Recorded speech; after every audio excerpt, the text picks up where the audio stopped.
I want to talk more about the Buddhist cause and effect, the first law of karma, simply because I feel like, you know, as someone that knows about like physics, I feel like cause and effect is more so when you displace energy, it happens. You know what I'm saying? Kind of like an object in motion staying in motion until it collides with another object, and it'll just stay in motion unless something is just acting upon it, forcing it to stop, typically in the opposite direction, where that happens. And I feel like that's just really that law of the karmic law of cause and effect.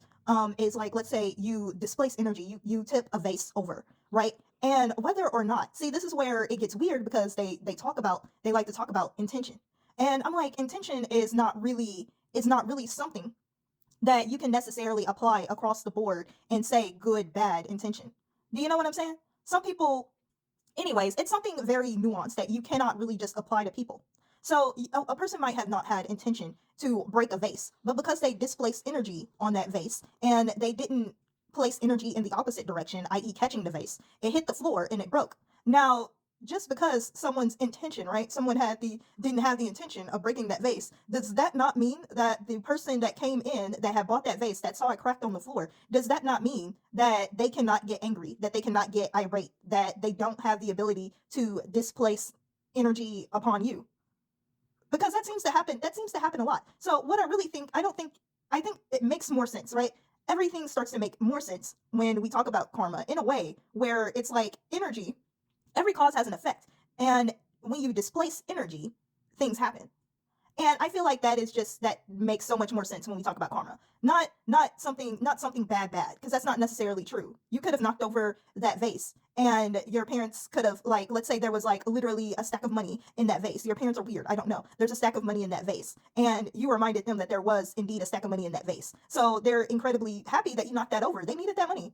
They needed that money. They're a little mad, but like, essentially there was happiness. Like, overall there was happiness. Do you see what I'm saying? So it's just like, it makes more sense that all of this is more fairly neutral. That the cause and effect of energy is mostly neutral, and it is up to the people and what they decide to do with that energy.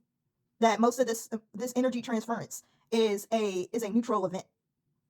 That all of these things are neutral events, and you are responding in whatever way you respond to these neutral events. Now, I'm not saying that there aren't events that aren't neutral, right?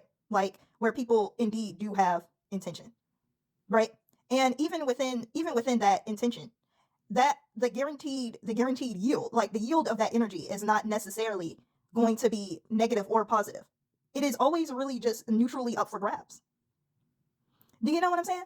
Like, especially given the societal given the societal influence around that time. Societal influence also determines like how one expresses their energy.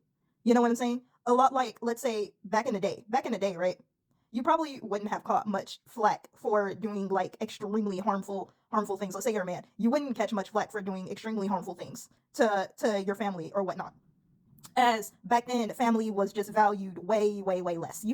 What I'm saying is, you could get away with a lot more back in the day. So that societal expectation influenced a lot of your action. Nowadays, you can't get away with like as much. You can still get away with a lot, like, as a man, but you can't get away with as much as you could have gotten away with, like, back in the day. So as societal expectations change, so does this, the cause and effect, the first law of karma, which is cause and effect, which leads me to believe that, again, in order for a law like this cause and effect law, to be sustained and to make sense, right, is to say that this is mostly neutral, that it has to be in a rather neutral state, and that energy displaced does not create said, like, you know what I'm saying, like, said harmful reaction.